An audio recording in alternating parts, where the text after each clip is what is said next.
جو ہمارے نرو سیلز ہیں، مسل سیلز ہیں، مسل سیلز سے بھی بڑے سیلز جو ہمارے برین کے جو نیورون سیلز ہیں یا نرو سیلز، نیورونز یا نرو سیلز جن کو کہتے ہیں، جن کا سائز 2 میٹر تک ہوتا ہے. اسی طرح ایگ، پورا ایک انڈا جو ہے وہ ایک پورا سیل ہے.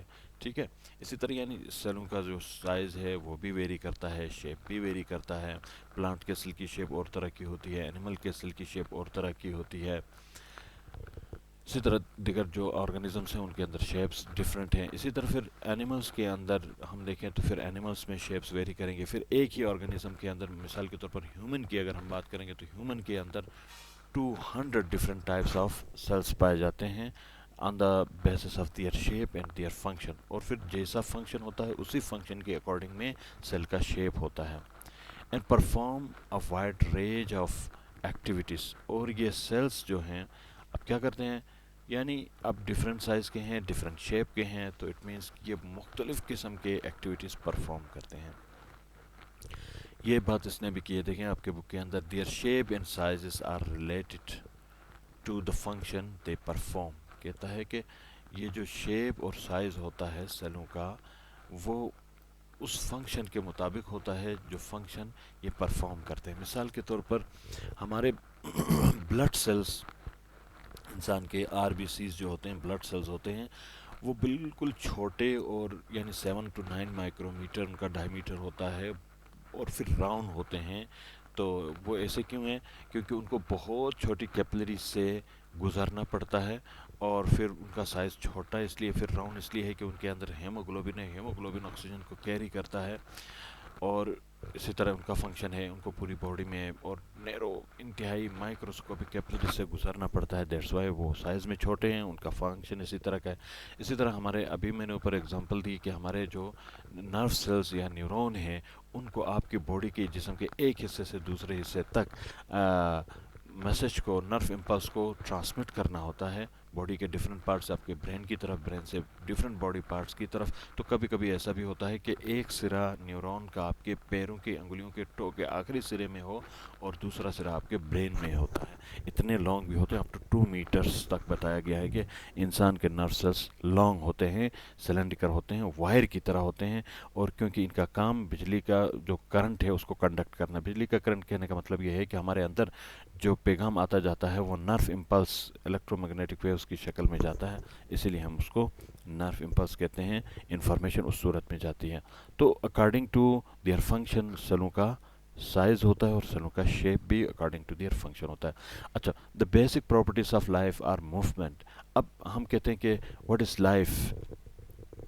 تو لائف کے حوالے سے میں بتاتا چلوں کہ life is a set of characteristics which are found which are found in any organism is said to be living. ٹھیک ہے. یعنی کریکٹ جو لائف ہے وہ کریکٹرسٹکس کا ایک پورا سیٹ ہے. جو یہ پورا سیٹ اگر کریکٹرسٹکس کا یا ٹریٹس کا کسی جاندار کے اندر پایا جائے تو وہ جاندار لیونگ کہلاتا ہے، اور ہم کہتے ہیں کہ یہ لائف رکھتا ہے. اور یہ جو کریکٹرز ہیں، جو سیٹ آف کریکٹرز ہیں، لائک موومنٹ ہے، رسپائریشن ہے، ہومیوسٹیسس ہے، گروتھ ہے، یہ سارے کریکٹرز اگر کسی جاندار میں نہیں پائے جاتے ہیں تو پھر وہ لیونگ کنسیڈر نہیں ہوتا. ٹھیک ہے. تو اس میں کون کون سے شامل ہے؟ یہیں اس نے بتایا کہ موومنٹ ہے، رسپائریشن ہے، یا اپنی مرضی سے حرکت کرتے ہیں. پھر رسپائریشن سانس لیتے ہیں، ان کے اندر میٹابولزم ہوتا ہے، خوراک کی بریک ڈاؤن ہوتی ہے. ہومیوسٹیسس ہوتی ہے، ان کی انٹرنل باڈی کنڈیشنز کو despite changes in the external environment maintain رکھتے ہیں. گروتھ ہوتی ہے، یعنی نشو و نما. بہت چھوٹے تھے وہ بڑے ہو جاتے ہیں. ریپروڈکشن، بالکل اپنے جیسے بچے پیدا کر سکتے ہیں. اچھا، ایکسکریشن، اور جسم کے اندر سے جو ویسٹ، میٹابولک ویسٹ ہوتا ہے اس کو ریموو کر سکتے ہیں. ان کے سسٹمز ڈیولپ ہوتے ہیں. نیوٹریشن، پھر یہ اپنی ان تمام فنکشنز کو پرفارم کرنے کے لیے ان کو انرجی چاہیے، انرجی گین کرنے کے لیے، اور باڈی کی بلڈنگ کے لیے ان کو نیوٹریشن چاہیے. All cell does all of these basic properties of life. تو ایک سیل جو زندہ ہوتا ہے وہ تمام یہی basic properties of life perform کرتا ہے. اب یہ اس نے بات کی ہے کہ موومنٹ کیا چیز ہے، یہ ایکسپلین کرنے والی بات نہیں ہے، بہت ہی سمپل چیزیں ہیں، میں بتا بھی چکا ہوں. چلیں ایک دفعہ پھر بھی اگر کچھ بچوں کے لیے ہو سکتا ہے اس میں بھی دقت ہو، تو اسی لیے میں اس کو ایک دفعہ بتا بھی دیتا ہوں۔ موومنٹ کی اگر ہم بات کرتے ہیں تو لیونگ تھنگس موو شو موومنٹ آئدر ایکسٹرنلی اور انٹرنلی۔ اچھا، یہ ہے کہ لیونگ تھنگس جو ہیں وہ موو کرتی ہیں، یا ان کی ہول باڈی موو کرتی ہے، یا ان کا کوئی ایک باڈی پارٹ موو کرتا ہے، یا ایکسٹرنلی یعنی آپ کو وہ موومنٹ باہر سے نظر آتی ہے، یا ان کے اندر جو اگر وہ یونی سیلولر ہے تو ان کا سائٹوپلازم موو کرے گا، انٹرنلی کوئی باڈی آرگن موو کرے گا، جیسے ہمارا ہارٹ موو کرتا ہے، ہمارے مسلس موو کرتے ہیں، ٹھیک ہے، اسی طرح سے ان کے اندر موومنٹ ہوگی۔ اسی طرح اگر ہم ریسپائریشن کی بات کرتے ہیں تو لیونگ جو تھنگس ہیں وہ کیا کرتے ہیں، use substances from the environment to make energy. Respiration یعنی انوائرمنٹ سے سبسٹنسز کو حاصل کرتے ہیں تاکہ وہ انرجی جنریٹ کر سکیں۔ لائک ہم کیا کرتے ہیں ڈیورنگ ریسپائریشن، ہم اگر میں بریتھنگ کی بات کروں تو ریسپائریشن کے لیے بریتھنگ کا ہونا مسٹ ہے ہمارے اندر جو ہوتی ہے۔ اب باہر سے ہم آکسیجن انٹیک کرتے ہیں، پھر ڈائجسٹیو سسٹم کے تھرو ہم کھانا کھاتے ہیں، اور وہ کھانا ایبزارب ہوتا ہے، کھانا اور آکسیجن دونوں بلڈ کے تھرو ہمارے سلوں کے پاس جاتے ہیں، مائٹوکونڈریا کے اندر جا کے ان کی کمبشن ہوتی ہے اور انرجی کی جنریشن ہوتی ہے۔ اسی طرح living things maintain a stable internal environment, یعنی جس کو ہم نے ہومیوسٹیسس کہا تھا، کہ چاہے ان کے بیرونی ماحول میں جتنی بھی تبدیلی آئے، سردی ہو گرمی ہو، تو لیونگ تھنگس کیا کرتے ہیں، اپنے انٹرنل انوائرمنٹ کو ایک فکس پوائنٹ پہ مینٹین رکھتے ہیں، اس کو کہتے ہیں ہومیوسٹیسس۔ اچھا لیونگ تھنگس، اچھا ہومیوسٹیسس کی میں آپ کو اگزامپل دوں، اگر آپ کو میٹرک والا یاد نہیں آ رہا، مثال کے طور پر ہیومن کے باڈی کا کور ٹمپریچر جو ہے وہ 37 ڈگری ٹمپریچر ان کا ہمیشہ ہونا چاہیے، 37 ہونا چاہیے، اور یہ اگر ڈراپ ہو جائے تو بھی پرابلم ہے، اور یہ 37 سے ایکسیڈ کرتا ہے تب بھی پرابلم ہے۔ تو لیونگ تھنگس کو ہر حال میں، چاہے وہ گرمی میں ہو سردی میں ہو، مختلف میکینزمس کو ریگولیٹ کر کے اس ہمارے باڈی کے ٹمپریچر کو 37 پہ ہی رکھنا پڑتا ہے، اس کو ہومیوسٹیسس کہتے ہیں، جس کو جو کہ ہومیوسٹیسس کی ٹائپ ہے تھرمو ریگولیشن کہا جاتا ہے۔ اسی طرح سے گروتھ ہے، living things can move and change shape اور سائز۔ تو ہمارے جو لیونگ تھنگس ہیں وہ کیا حرکت بھی کر سکتے ہیں، ان کے شیپ اور سائز میں چینجنگ آتی ہے، جیسے جیسے گروتھ ہوتی ہے تو ان کے شیپ اور سائز میں چینجنگ بھی آتی ہے۔ اسی طرح ہم بات کریں ریپروڈکشن کی، تو living things produce offsprings either sexually اور اے سیکشولی۔ تو لیونگ تھنگس کے اندر پھر وہ اپنے جیسے بچے پیدا کرتے ہیں، تو بچے پیدا کرنے کے دو طریقے ہیں، ایک سیکشول ریپروڈکشن ہے اور ایک اے سیکشول ریپروڈکشن ہے، ٹھیک ہے۔ سیکشول ریپروڈکشن کے اندر گیمیٹس انوالو ہوتے ہیں، اور اے سیکشول ریپروڈکشن کے اندر گیمیٹس کی انوالومنٹ نہیں ہوتی۔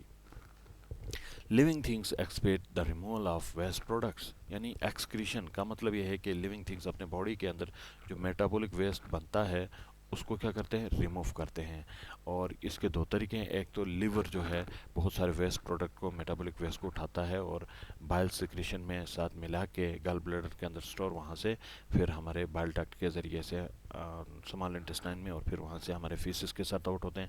جتنا ڈائجسٹو مٹیریل ہم کھاتے ہیں ڈائجسٹیو، وہ پھر ہمارے فیسس کے ساتھ آؤٹ ہوتا ہے۔ پھر اس سے آگے ہم دیکھتے ہیں کہ جو بلڈ کے اندر سے پھر کچھ مٹیریلز جو ہیں وہ ہمارے ڈائجسٹیو سسٹم کے تھرو ریموو نہیں ہوتے، تو ان کو کڈنی جو ہے فلٹر کرتا ہے، فلٹر کرنے کے بعد یورینری سسٹم، جس کو ہم ایکسکریٹری سسٹم کہتے ہیں، اس کے تھرو ہماری باڈی سے اس کو ریموو کیا جاتا ہے، یہ ہو گئی ایکسکریشن۔ اسی طرح سے نیوٹریشن ہے، living things exchange materials and gases with the environment. اچھا نیوٹریشن میں اس نے تھوڑا سا عجیب سا کہا، نیوٹریشن میں تو یہ ہاں یہ ہونا چاہیے ریسپائریشن میں، ویسے